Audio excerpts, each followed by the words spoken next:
Farmer catches his wife cheating with a worker and ties them both to a post in the middle of the field, in front of all the other employees, as a punishment. Benjamin was the kind of man who carried the weight of the earth in his body and violence in his gestures. It was as if he'd been born stuck to the ground, his feet rooted in mud, his expression always shut tight.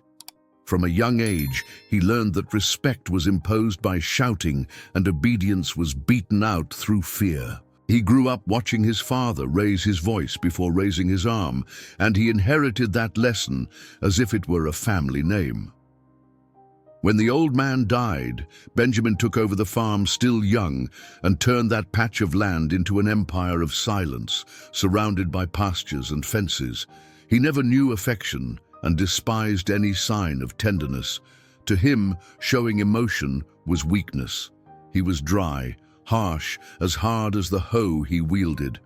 The workers feared him, avoided even making eye contact. His hands were always dirty with soil, as if washing them would betray his roots, and his eyes carried a constant anger. Nothing moved him, nothing made him back down. He was the portrait of a generation that believed real men don't cry, they just command. It was with this attitude of dominance that he approached Linda. She was a girl from a small town, raised by a religious and conservative family. To her parents, Benjamin embodied everything they valued: respect, stability, land. Their marriage wasn't out of love but convenience, a silent exchange of interests. But before the ceremony, Benjamin played his part well. He pretended to be gentle, spoke softly, acted calm. He knew how to manipulate patiently. Linda, naive, believed the role he was playing. She agreed to marry him, but it took only a few months for the truth to come out. Benjamin started to control everything: forbidding visits, friendships, outings. The big house became a prison, and the marriage a punishment. Linda's smiles quickly faded. She became isolated, quiet, erased. Even so, she didn't leave. Not out of love, but out of fear of shame, guilt instilled by her parents who always said that marriage is forever, that a woman who divorces is a failure, that enduring is a duty.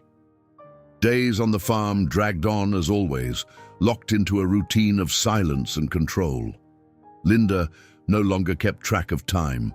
Life was measured in chores, in avoided glances, in hours locked inside her own skin. Benjamin's shadow spread through every corner of the house, even when he wasn't there. Nothing changed, until the day Kenneth arrived. It was late summer, and Kenneth arrived quietly, just another among many seasonal workers. He carried a simple backpack, his shoulders straight, his face clean. There was something different about him, something that couldn't be explained in words. His manner was calm, his voice low. He didn't speak more than necessary, but when he did, it seemed to lighten the air around him. There was a peace about him that contrasted with the brutality of the land. In the first days, he worked silently. He stayed in the pens, took care of the pigs, cleaned the stables. He was the type of man who saw work before it was asked of him. He helped the older men carry heavy sacks, gave simple advice to the younger ones, and always did so without arrogance. "You're pulling that bucket wrong," Kenneth said one late afternoon, his voice calm. "That way you'll throw your back out. Try pulling with your knees bent like this." The young man, clearly new and still adjusting to the pace of the farm, looked at him suspiciously. "Really? I thought it was faster this way." "Faster today, pain tomorrow," Kenneth answered with a half smile, crouching slightly to demonstrate the right movement.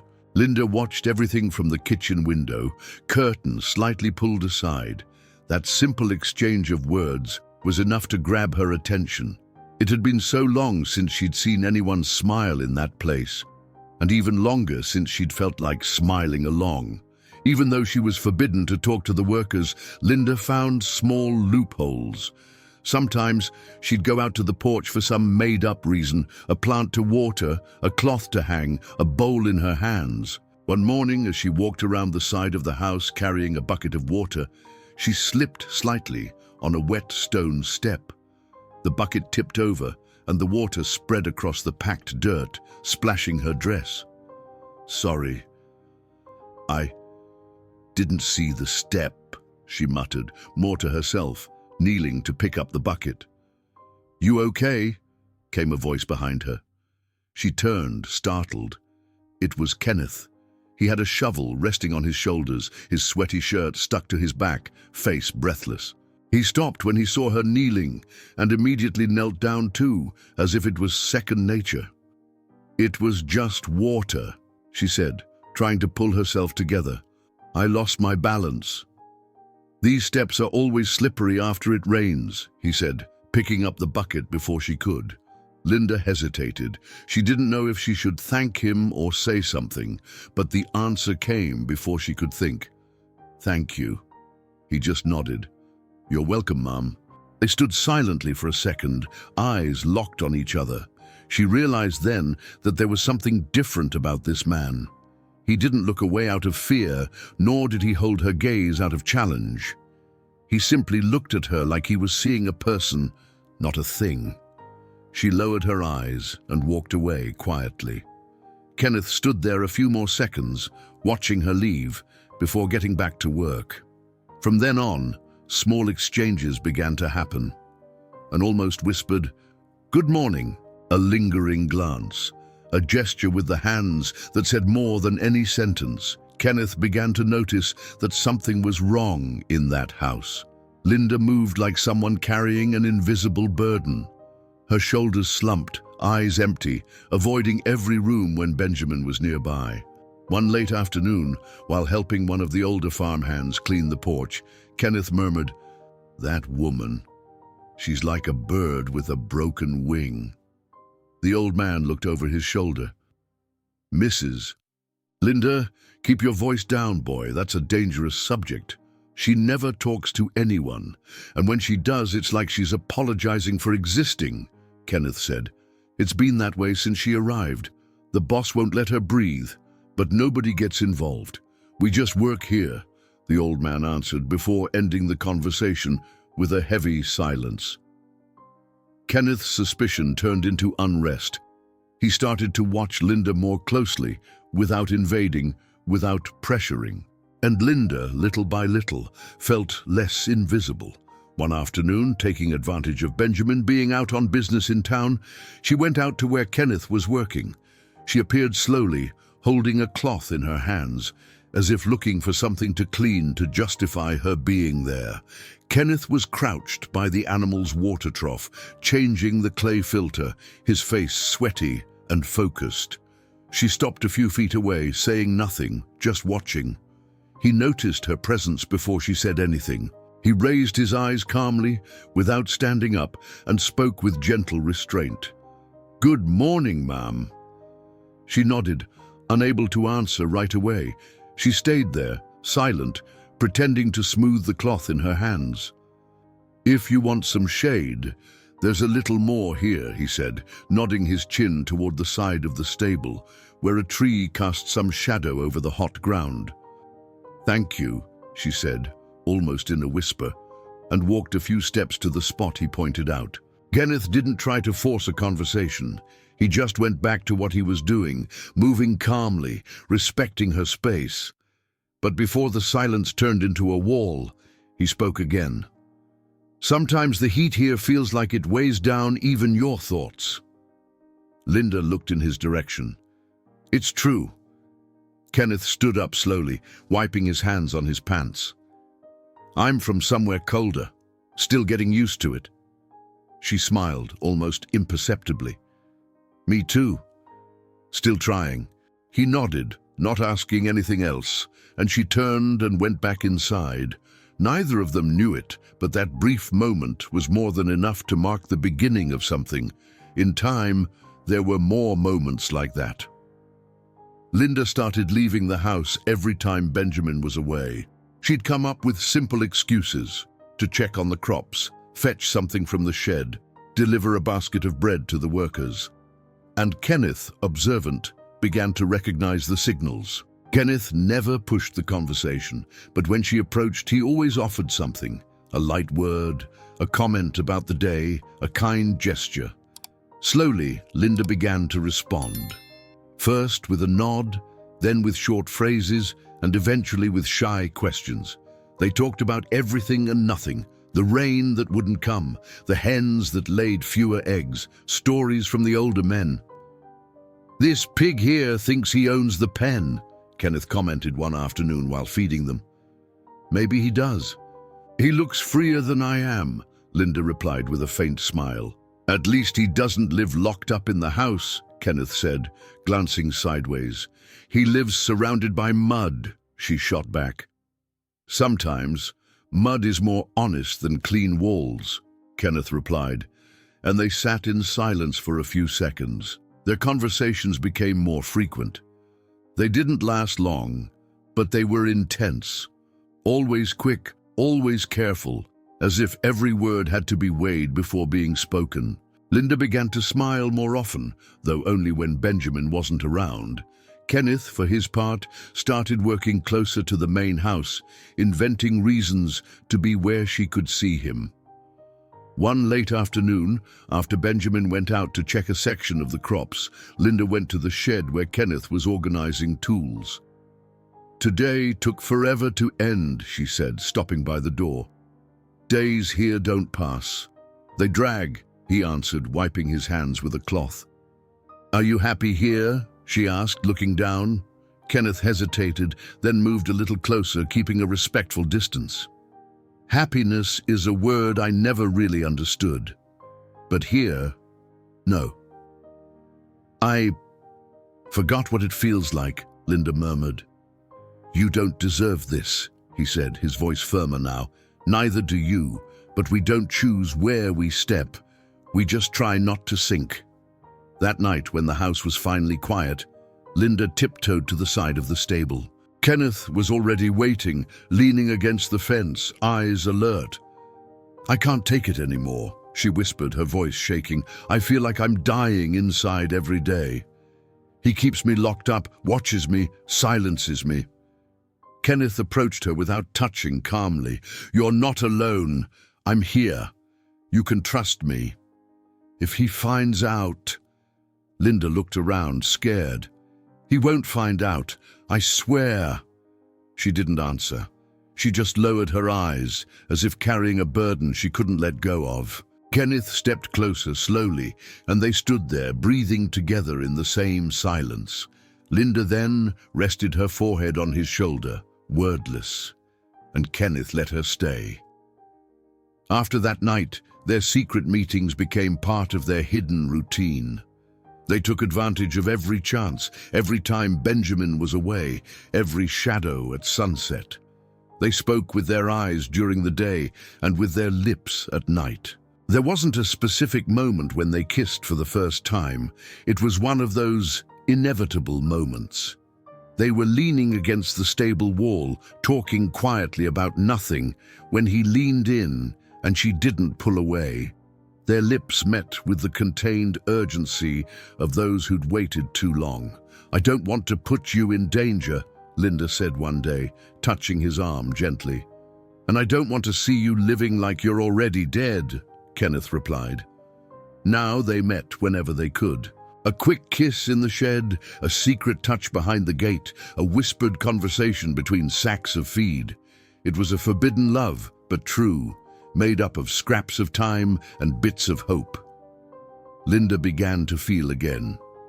Kenneth began to believe again.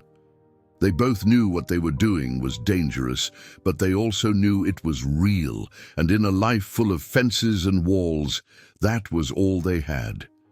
It was a stifling morning when they decided to meet in the shed. Kenneth said he'd stay to clean the pens. Benjamin, according to the workers' gossip, had left early to take care of something at the property's edge. Linda seized the chance. She dressed simply, but took care with her hair, something she hadn't done in ages. She walked to the shed with her heart racing. Every step a risk, but also a necessity. Kenneth was waiting, sweaty, smelling of feed and wet earth. When he saw her, he smiled, a smile she knew well, but that still disarmed her inside. "You came," he said, surprised, though he knew she would. I couldn't not come anymore, Linda answered, her breathing uneven. Between the stacked sacks, out of sight from the world, they met once again as so many times before. They kissed with familiarity and pent-up longing, timid caresses and unspoken promises. It was another stolen moment of freedom, one of the few they managed to snatch from a life surrounded by vigilance and fear. They whispered, hugged as if trying to protect each other from the outside world, but that day, time wasn't on their side. The shed door slammed open. Benjamin had forgotten a tool and come back unannounced. He froze for a second, as if time itself had stopped. He said nothing. He charged like an enraged bull. "You bastard!" he shouted, punching Kenneth violently in the face. Kenneth staggered and fell onto the sacks of feed. Linda screamed, tried to intervene, but Benjamin grabbed her by the arm and threw her to the ground brutally. "You too, you whore!" he snarled, eyes blazing. He grabbed a rope from the corner and tied them both up tightly, as if they were animals. He didn't care about their screams or their pain. They tried to resist but were overpowered, their arms tied, their words muffled. "You're going to learn what shame is," he spat, spewing the words with hatred. He dragged them to the pickup truck, shoved them in the back like cargo, and sped off down the dirt road. Linda cried silently, her body tense. Kenneth looked at her, trying, even tied up, to offer some scrap of calm, of presence, of protection. When they reached the middle of the fields, Benjamin braked hard. He got out, went to an old corn-drying pole in the center, and began shouting, "Everybody here, now!" The workers, scared, began to gather, not understanding what was happening. Benjamin dragged Linda and Kenneth from the truck bed and tied them side by side to the pole, facing everyone. Sweat poured down their faces. The sun burned, merciless. "Look closely. These two betrayed my house, my honor, my authority. Here's their punishment. Here's their shame." He pointed at Linda as if pointing at a filthy animal. You ungrateful whore. I gave you everything, and look how you pay me back." Then he turned to Kenneth. "And you, barn rat, you came here, ate from my hand, and bit the owner." Kenneth tried to raise his voice, even with his throat dry. "She's a prisoner, Benjamin. You destroyed her life." "Shut up," Benjamin roared, banging the pole next to Kenneth's head. Linda cried. She couldn't say a word. Shame, fear, and pain suffocated her. She was exposed before everyone, not in body, but in soul. Kenneth insisted. "She doesn't deserve this. You're the only one to blame here. You." But Benjamin just laughed with hatred. "Now everyone knows. Now everyone's seen, and no one will ever forget." He left them there, under the cruel sun, tied to the pole, a living punishment for all to see. The sun had already passed its peak when Benjamin finally decided it was enough. Linda's skin was red, burning, marked not just by the relentless heat, but also by the humiliation. Kenneth, sweaty and exhausted, could no longer feel his shoulders or legs, pain mixed with the despair of seeing her destroyed, unable to do anything. The silence around was painful.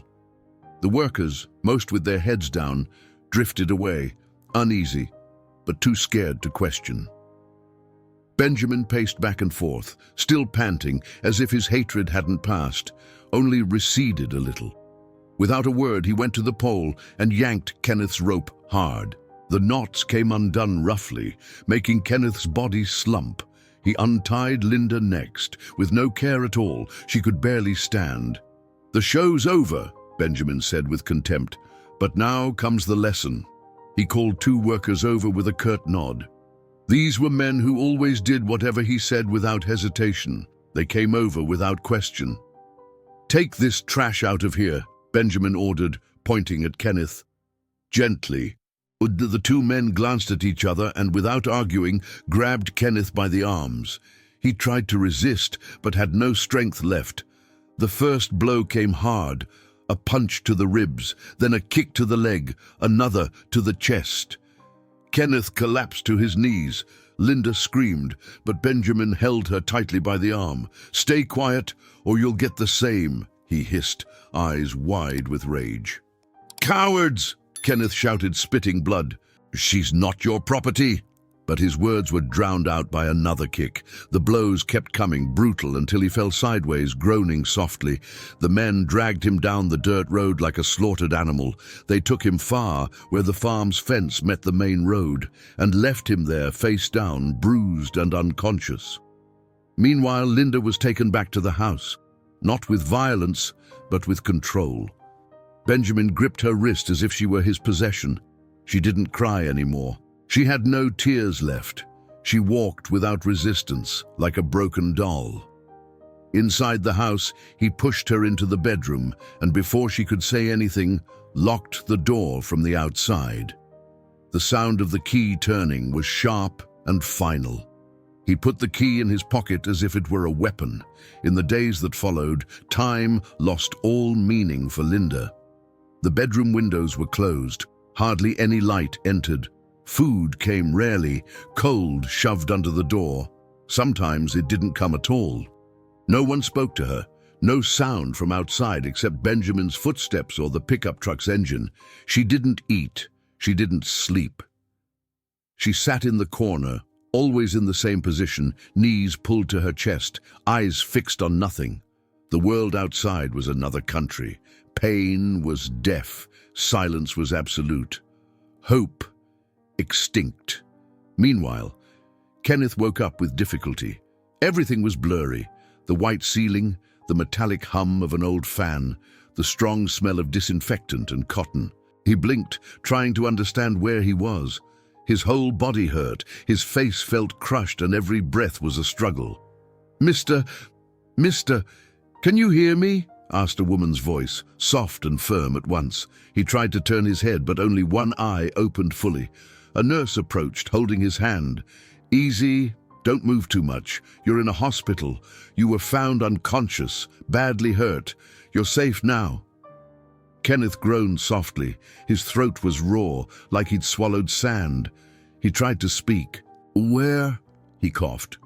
"Where am I?" "In a hospital. You were brought here 2 days ago. You were in bad shape." Shortly after, the doctor came in. He held a clipboard and had watchful eyes behind scratched glasses. "Good to see you awake," he said. "You're lucky, son. You came in with several bruises, cracked ribs, severe dehydration. But you'll recover." Kenneth looked around, confused, trying to piece things together. The pole, the dry earth, Linda. The memory hit like a blade. "Linda," he whispered. Where is she? Is she okay?" The doctor hesitated for a moment, then answered calmly, "You were alone when you were found. We don't know who Linda is." Kenneth closed his eyes, and a wave of despair rose in his chest. The images came back as flashes: Benjamin's face, the screams, the pain, Linda's eyes full of fear. He needed to do something. He needed to get her out. It was only later, when he was more lucid, that the nurse came back to change his IV and told him, "It was a local farmer who found you. Said he saw you lying by the fence, thought you were just trash or old clothes. But when he got closer, he saw you were still breathing. He called some neighbors, put you in his truck and brought you here." "Does he know who I am?" Kenneth asked with effort. "No. He just said he found you by the roadside. No ID, nothing. We thought it best to wait until you woke up." Kenneth nodded, feeling the weight of his body stronger than ever. But now he knew. Linda was alone, and he was the only one who could save her. 2 days later, still weak and covered in bruises, Kenneth left the hospital against medical advice. The nurse tried to convince him to stay a bit longer, but he couldn't wait. Every hour that passed, Linda remained locked up in that house, in the hands of a man who never knew limits. He didn't know exactly what was happening to her, but he knew the kind of prison she lived in too well to imagine anything good. With difficulty, he took a bus to the next town over. He knew who he needed to see.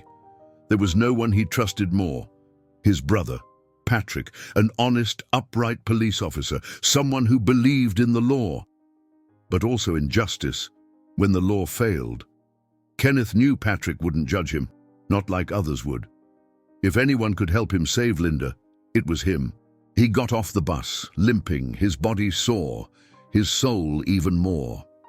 He walked a few blocks and stopped in front of a simple house, low walls and an iron gate. He knocked hard, like a man carrying the weight of the world. The door opened a few seconds later. A middle-aged man, firm, direct gaze, appeared in the doorway. "Kenneth?" he said, surprised. His eyes, hardened by the job, now widened at the sight of his brother's state.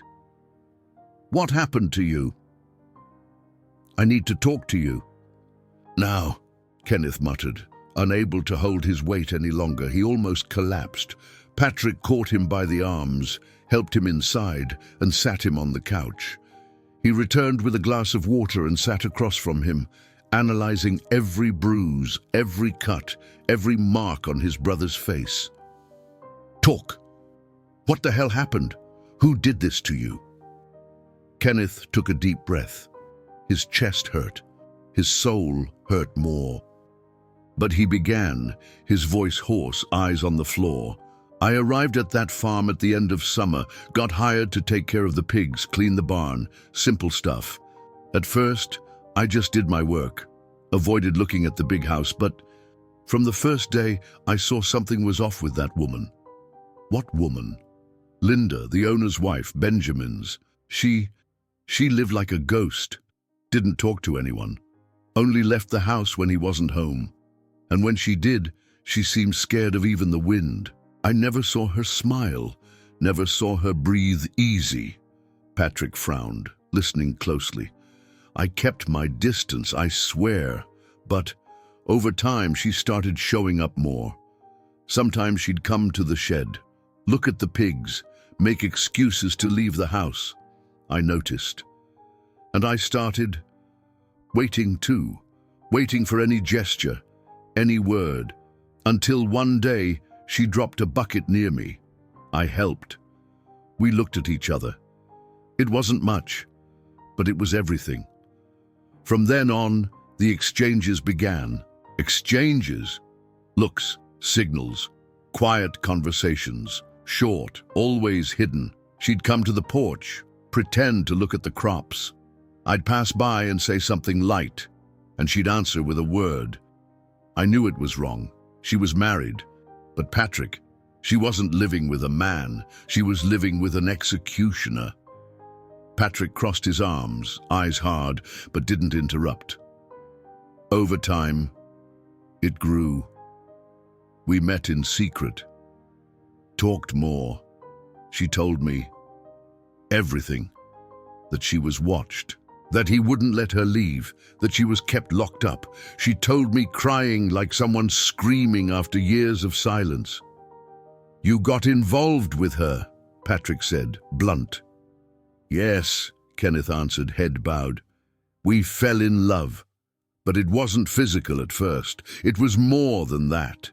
It was like breathing after years underwater. She started living again, and so did I, and yes, after a while, we kissed, and after that, we met whenever we could, always hiding. You knew this could end badly. I knew, and I feel guilty because it was my mistake, but Patrick, she was already dying before she met me. I was just the only one who saw it." Patrick said nothing, just stared at him.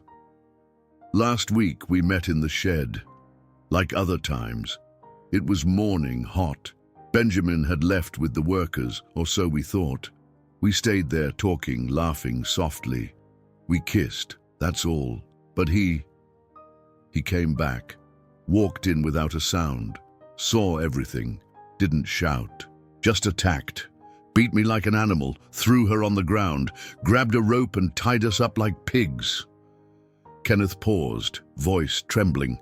Patrick's face was tense, unmoving. "He took us out to the fields, called all the workers, tied us to a pole in front of everyone, started yelling, accusing, humiliating, called her a whore, called me a rat, and no one did anything. No one. They just watched. After that, he left us there for hours, in the sun. Then he let me go and ordered 2 thugs to take care of me gently. I was beaten unconscious, dumped by the roadside like trash, woke up in a hospital. A farmer passing by found me. You didn't see what happened to her after? No, but I know what he's like. I know what he's capable of, and she was already kept locked up. Now it must be worse. Maybe no food, no light, no one. If he left me in that state, imagine what he did to her. Patrick stroked his beard, eyes hard. He was silent for a moment, then stood up. He began pacing the room, body tense, as if wrestling with his own impulses. You understand what you're telling me? That she's being kept captive? That she was assaulted? That you were the victim of attempted murder? Yes. You got involved with a married woman. There'll be people who use that against you. I know. And I'm not trying to justify what I did, but this is bigger than my mistake. It's about her, about saving her life, because she can still be saved. Patrick stopped pacing, faced his brother. This time there was no judgment left on his face, only resolve. You made a mistake, but he committed crimes, and he'll pay for them. We're going to get her out. You'll go with me. Of course I will, and if he resists, he'll be leaving in handcuffs. Thank you, Kenneth whispered, his eyes wet. Rest a bit, then we'll go to the station. I'll need men with me. We'll do this right. Patrick turned, picking up his phone. He started making calls, his voice firm and decisive, as if he already knew exactly what needed to be done. Kenneth, still sunk into the couch, looked up at the ceiling and took a deep breath. For the first time since Linda was taken, he felt he was no longer fighting alone. The next morning, Patrick put on his uniform, holstered his gun, and met up with 2 trusted colleagues. One was experienced, the other younger, but both knew exactly what kind of case this was. None hesitated. Kenneth, still weak but on his feet, insisted on going too. He refused to wait for news. He needed to be there. Patrick agreed, on the condition that he stay in the car until it was safe. They left in an unmarked police car, driving the dirt roads to the farm's entrance. The mood inside the vehicle was tense. Patrick kept his eyes locked on the road, fingers tight on the wheel, his thoughts fixed on what they would find. Kenneth, beside him, stared out the window, jaw clenched, every bump in the road echoing the pain of memories. They arrived around 10 in the morning. The heat was already rising. They parked the car near the entrance, and Patrick was the first to get out, followed by the 2 colleagues. Kenneth got out too, without being called. He was pale, but steady. He walked a few paces behind his brother. Patrick approached the wooden gate and knocked twice, hard. No answer. He opened it himself and went in. One of the workers was watching from afar, leaning on a fence. When he saw 3 armed men, and Kenneth in the background, his face still marked by the beating, he immediately backed away, waving urgently at the others. Patrick wasted no time. "Benjamin," he shouted loud, "I'm a police officer. I want to speak to you now. Come out of the house!" The main door opened slowly. Benjamin appeared in the doorway. His shirt was unbuttoned, his face sweaty. He seemed to already know what this was about. He looked at Patrick, then at the 2 officers, and finally locked eyes with Kenneth for a long moment. The hatred was still there, but now mixed with fear. "What's going on here?" he asked, trying to sound tough. "We've received a serious report of unlawful imprisonment, assault, and attempted murder. You know exactly why we're here." Benjamin took a step forward, his tone rougher. "I don't owe anybody anything. This is private property. Get off my land." Patrick moved closer, steps firm. "Where's Linda?" "She's not well. She can't talk to anyone." "Then I'll go to her myself." "You're not going into my house," Benjamin replied, holding his ground, eyes narrowing. Patrick didn't respond with words. He showed the warrant. "We have authorization. Resist, and you'll be handcuffed right now. It's your choice." Benjamin hesitated. His gaze flickered for a moment. He tried to stand tall, but there was no one left behind him. None of the workers moved. No one defended him. In the end, he turned and went in, slamming the door. Patrick followed immediately, and Kenneth came right after, silent, fists clenched. Inside, the house smelled of mold and spoiled food. The windows were shut. The main hallway led to several bedrooms. Benjamin nodded toward the last one. "She's there, but she won't say anything. She's sick. She's like that because of him," he said, throwing a venomous look at Kenneth. Patrick ignored him. He opened the door gently. Little light entered the room. Linda was curled in the corner of the bed, knees pulled to her chest. She wore the same clothes from days before. Her hair was loose and tangled. Her face was pale, her eyes hollow, skin thin and colorless. There were marks on her wrists, as if she'd tried to free herself. Her eyes didn't move at first, as if her mind still didn't recognize she was being seen. "Linda," Patrick said softly. "My name is Patrick. I'm a police officer. You're safe now. We're getting you out of here." She blinked slowly, tried to get up, but her legs wouldn't obey. She collapsed sideways. Kenneth ran to her, kneeling by the bed. "It's me, Linda. It's me. I came to get you. It's okay now. You're not alone anymore." She looked at him as if still doubting it was real. Then she cried. Not hard. She cried as if she'd already cried out everything before. She just closed her eyes and let the tears flow in silence. Outside, the two officers had already cuffed Benjamin. He kept muttering, "This is a setup. She went after that worker. He destroyed my home."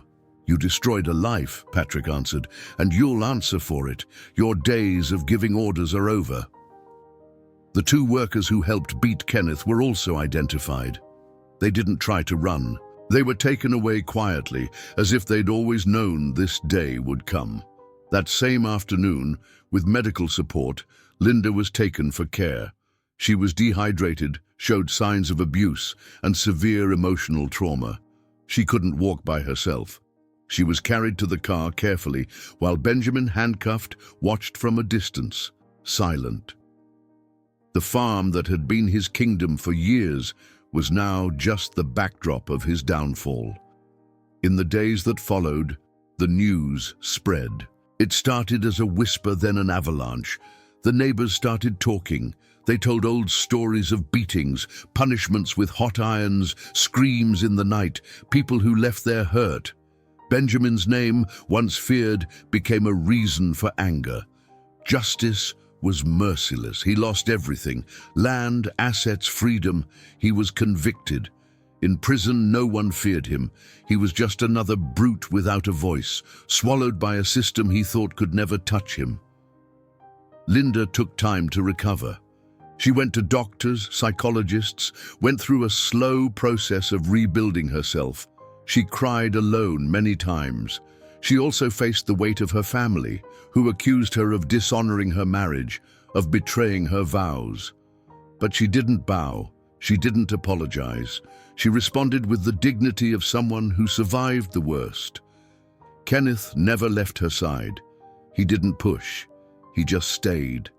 He brought her water, made her soup, read quietly when she couldn't sleep. Little by little, she smiled again, still fragile, but alive. Months later, they moved to a small property left by one of Kenneth's distant relatives. It was a small plot of land, but enough. He went back to working the earth, but with new eyes. He planted with respect, harvested with gratitude. Linda, for her part, achieved a dream she'd never even dared to say aloud. She started teaching children in the community how to read, write, and imagine. In the eyes of those kids, she saw the chance for a world that wouldn't repeat hers.